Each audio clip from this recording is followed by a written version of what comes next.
A food chemist put a bag of fries from the worst chain on this list under real analysis. 17 ingredients came back. 17. For something that should have 2. Potato. Oil. That is a French fry. That is the whole recipe. It has been the whole recipe since someone first dropped a cut potato into hot fat and decided it was good. 4 fry programs on this list still believe that. 8 do not. By the end of this, you will know exactly which drive-through window is selling you a chemistry set with a side of salt. Grip your wallet, let's go. Number 8. Burger King's French fries. Remember what Burger King fries used to taste like? Thin, a little floppy, gone before you hit the highway on ramp. Somewhere along the way they got a shell, a crunch that holds long after it should have gone soft. That crunch is not an accident. It is modified potato starch, sprayed onto the potato so the fry survives sitting under a heat lamp instead of going limp in 4 minutes like a fry actually should. The fry was re-engineered to survive the wait, not to taste better in your mouth. The coating also carries rice flour. It carries dextrose. It carries 2 separate leavening agents, the same category of ingredient you would find in a box of cake mix. In a French fry, they are there to puff the coating up. They fake a lightness the potato underneath does not have anymore, because the potato underneath has been pushed through so much processing it cannot carry the bite on its own.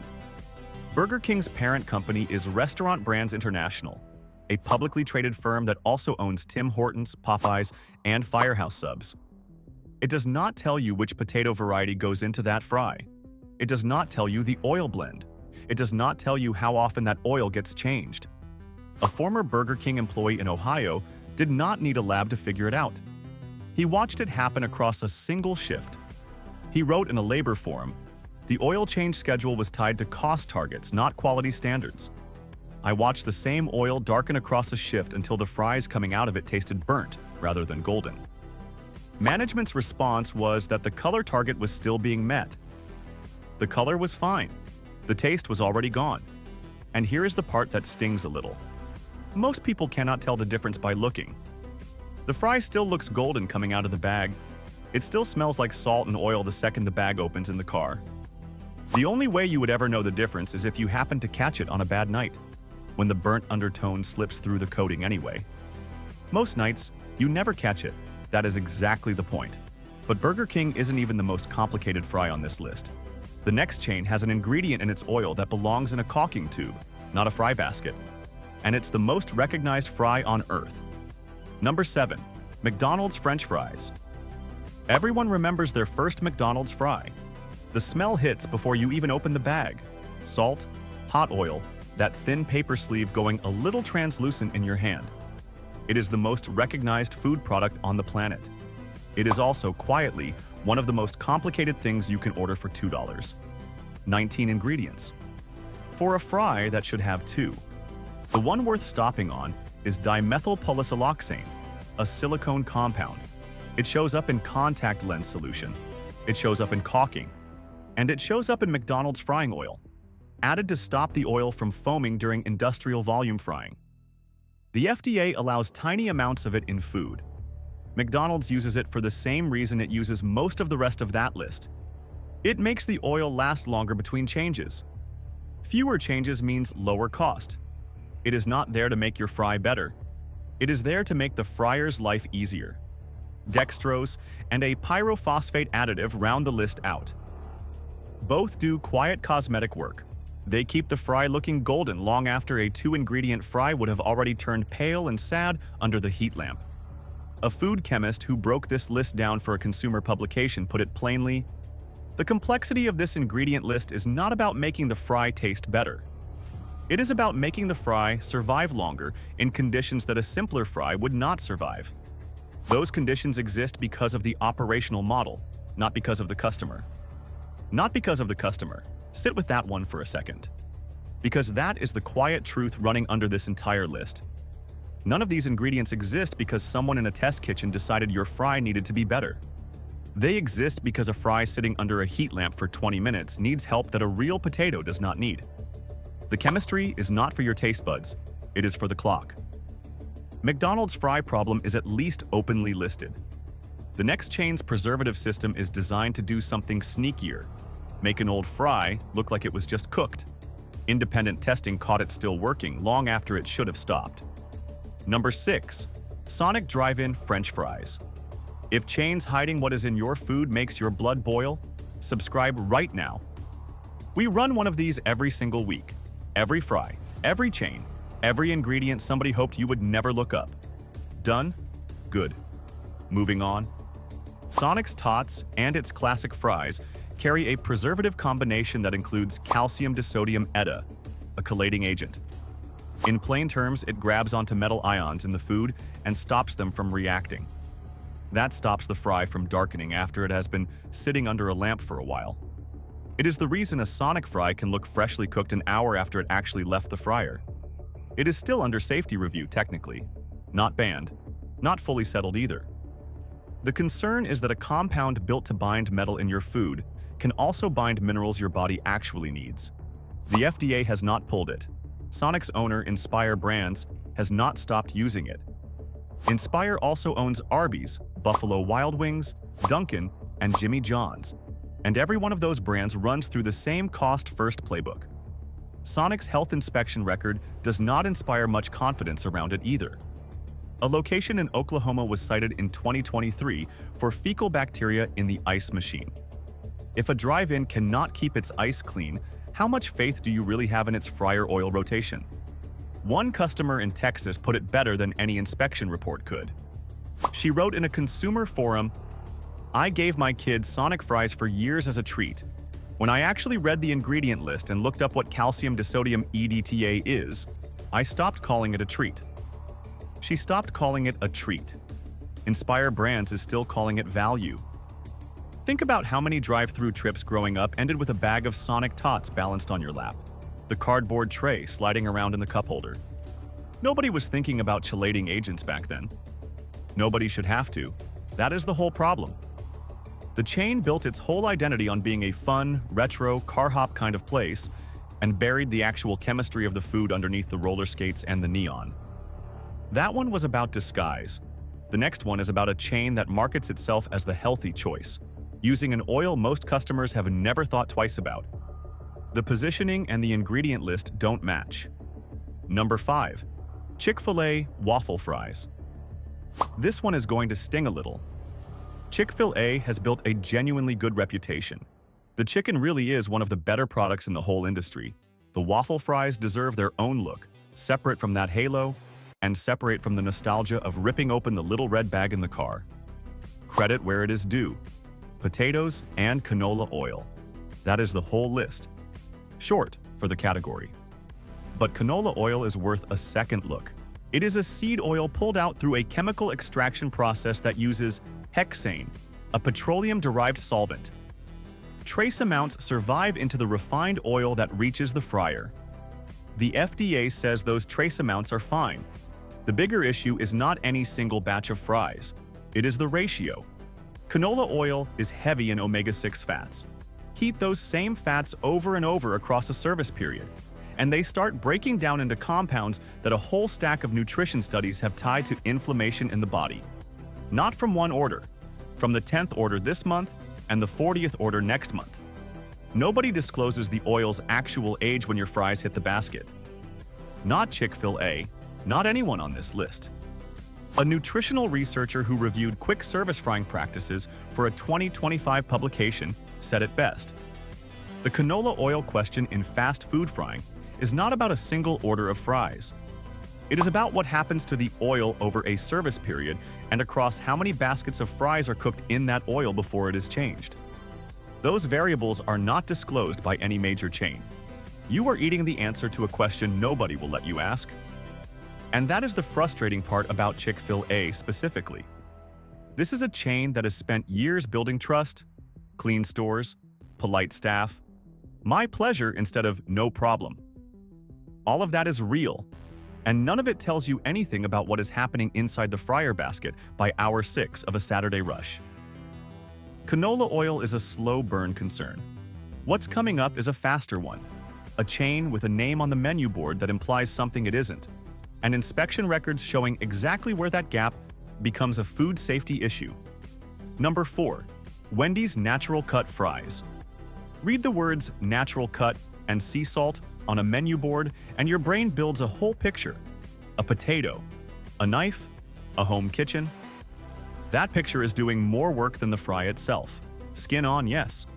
But the coating underneath includes modified food starch, the same binder category showing up across half this list. It is there for shelf life and consistency, not for taste. And sea salt is chemically the same sodium chloride sitting in the shaker on your kitchen table. The word sea is styling. It is not substance. Here is the part that actually matters. Inspection records from 2022 and 2023 flagged temperature violations specifically at Wendy's fry stations at multiple locations. Fries held below 135 degrees are not just a texture problem. That is the window where things can start growing if anything upstream went wrong. A Wendy's employee in Michigan flagged exactly this in 2024. He described what happened next in a labor complaint. I reported the fry holding temperature was below threshold. I was told to turn up the holding lamp and continue service. Nobody pulled the product. Nobody recorded the incident. The fries kept going out the window. The lamp got turned up. That was the whole fix. Think about that the next time you unwrap a Wendy's square container in the passenger seat. The name on the box says natural. The truth is a heat lamp getting cranked up because pulling the product would have slowed down the line. Nobody wants to think about that while they are eating fries at a red light. But that is the actual story behind the name. A crossed-out lamp setting is bad. What's next is worse. The most heavily processed fry on this entire list, seasoned with a phrase that legally means almost nothing at all. Number 3. KFC's secret recipe. Fries Yum. Brands owns KFC. It also owns Taco Bell and Pizza Hut. $6.8 billion in revenue in 2024 alone. And the fry recipe sitting underneath all that revenue reads like a spice cabinet rated by a chemistry teacher. Maltodextrin, modified cornstarch, onion powder, garlic powder, paprika, turmeric, spices. And then the one worth actually stopping on, natural flavors. That phrase sounds cozy. Legally, it means almost nothing.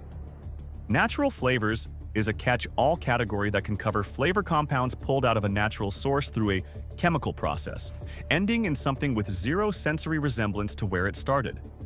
Natural chicken flavor can be made from chicken and taste like chicken without a single recognizable trace of chicken left in it. The label tells you the word natural. It tells you nothing else. KFC's inspection history has its own headline moment. A location was shut down for unsanitary conditions on December 31, 2025. New Year's Eve. Not exactly the send-off anyone wants attached to a bucket order. A former KFC employee in North Carolina laid out how the oil actually got managed day to day. The fryer oil was supposed to be changed on a schedule. In practice, it was changed when it turned dark enough that the manager decided it was too dark. That is not a food safety schedule. That is a visual judgment call made by someone whose bonus depends on cost control. A judgment call, tied to a bonus. That is your seasoning system, not the paprika, not the turmeric. A manager's bonus, quietly deciding when the oil finally gets to go. KFC hides behind a label. The next chain has something harder to hide from. A lawsuit that exposes exactly how far a cost-first culture is willing to go, and it didn't stop at the chicken. Number 2. Popeye's Cajun Fries. Popeyes markets its Cajun fries as the fry with personality. The spicy alternative to everyone else's plain stick. Underneath the seasoning, though, sits a rice flour coating doing the exact same job as the coatings at Burger King and McDonald's. It manufactures a crunch that survives holding, instead of trusting the potato to hold its own, the way a fresh-cut fry naturally would. The bigger flag here is not the coating. It is the supply chain sitting behind it. In 2025, a major poultry supplier sued Popeyes for $35 million. The lawsuit alleges rotten, unrefrigerated chicken was being delivered out of unmarked personal vehicles, some of it straight out of residential garages. The suit claims the supplier who raised the alarm got dropped, and the supplier accused of the problem got kept on. That is not technically a fry story, but if that is the standard applied to the chicken, It tells you something about the standard applied to everything else.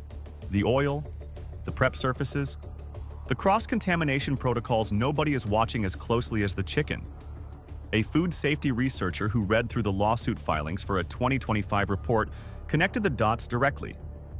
The supply chain decision-making documented in this lawsuit is consistent with a cost-first procurement culture. That culture does not stop at the chicken. It applies to every operational decision the chain makes.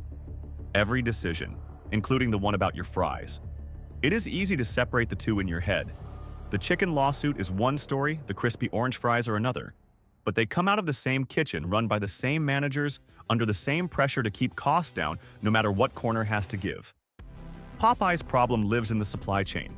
Number one's problem lives in the freezer, hiding behind a word that built its entire brand, bottomless. What that word is actually covering up might be the biggest letdown on this whole list. Number 1. Red Robin's bottomless steak fries bottomless. That was the whole pitch. Pay sit-down prices, get a fry basket that never actually empties. It is the reason a lot of us picked Red Robin for birthdays growing up. The bucket that just kept coming, every time you thought it was finally done. Here is what that bucket is actually made of. A potato that has been processed, cut, coated in a modified starch system, and frozen before it ever reaches the restaurant. What lands in front of you is a finishing fry. A frozen product reheated, not a fresh one cooked from scratch in the back. The gourmet branding wants you picturing a raw potato going into oil, somewhere behind the kitchen door. What actually goes into that oil already made a trip through a freezer truck first. And bottomless makes it worse, not better. When the promise is unlimited refills, the kitchen is under constant pressure to move volume fast. Speed is exactly what erodes oil quality and temperature discipline, basket after basket. An inspection report from a Red Robin in Colorado in 2024 spells out what that pressure produces. Fry product held at 112 degrees. Required minimum is 135 degrees. All affected product discarded. A family that had been going there for birthday dinners for 12 years noticed the shift long before any inspector did. They wrote in a review, "The fries that used to be the reason to go are now the thing we ask to skip. They arrive lukewarm, and nobody offers to refill them anymore. The bottomless promise is bottomless in name only." Bottomless in name only. That is basically the whole worst list in 5 words. A promise that sounded generous on a menu and turned out to be a cost-cutting decision wearing a party hat. Now, 4 places that made a completely different set of choices. Safer. Number 4. Five Guys French fries.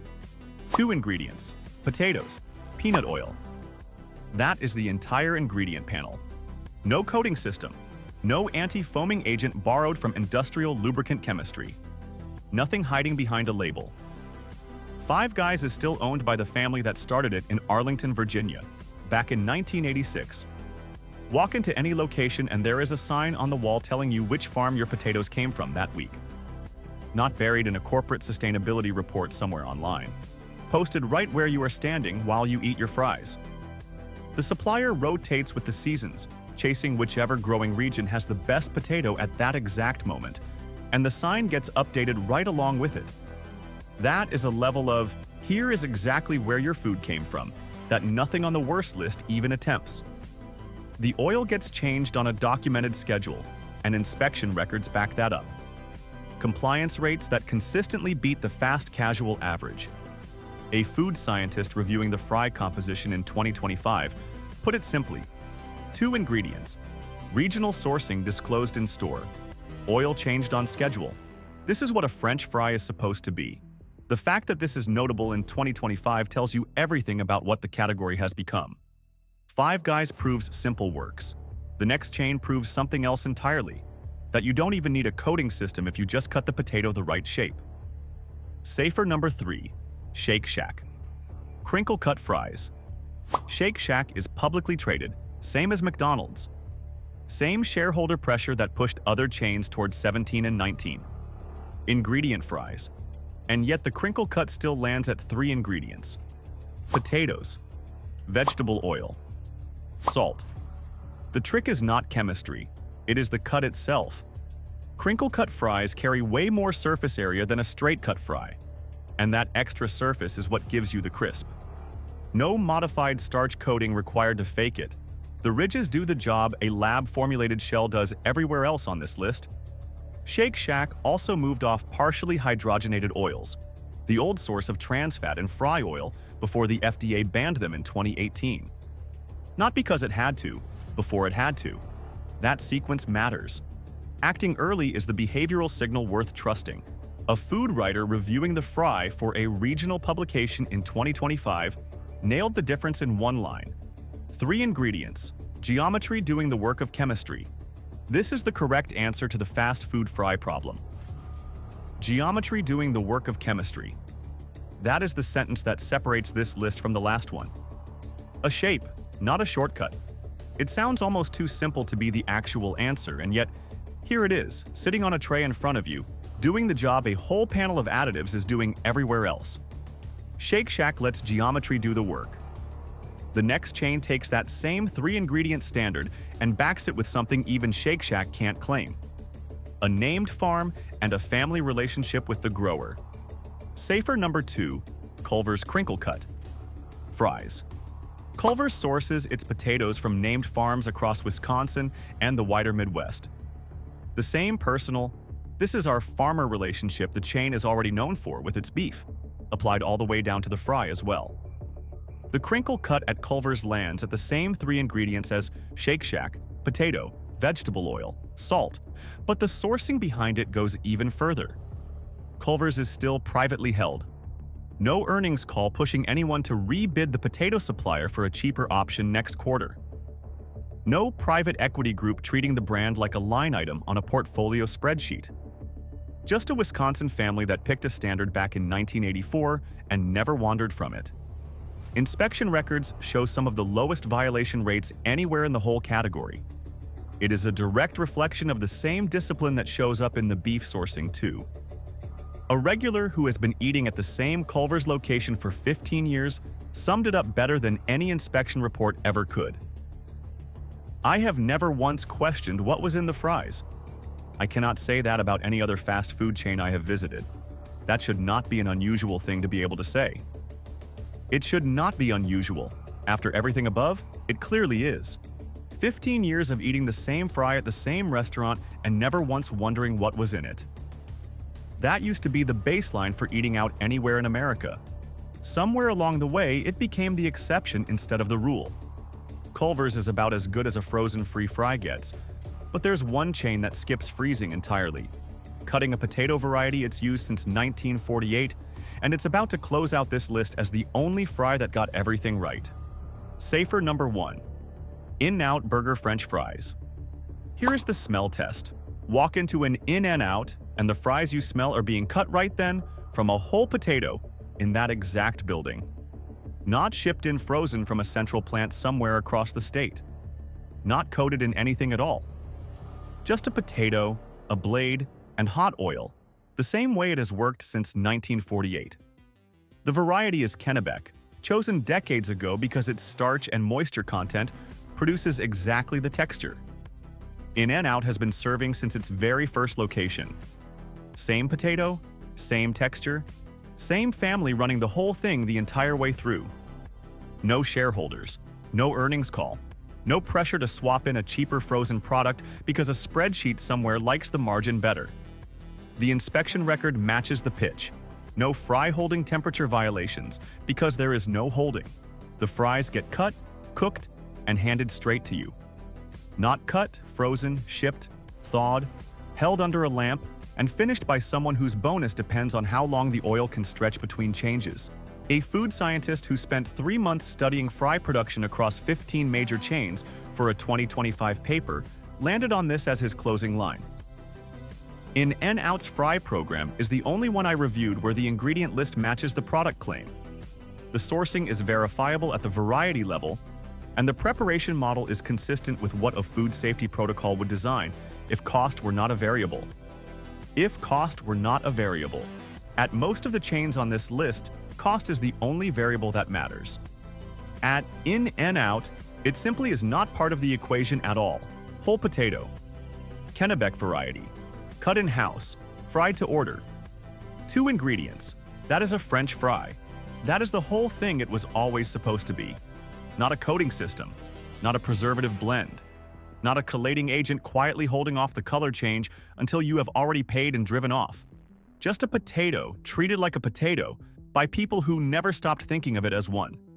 Thanks for watching. If this changes what you order next time you pull up to a window, drop a comment below.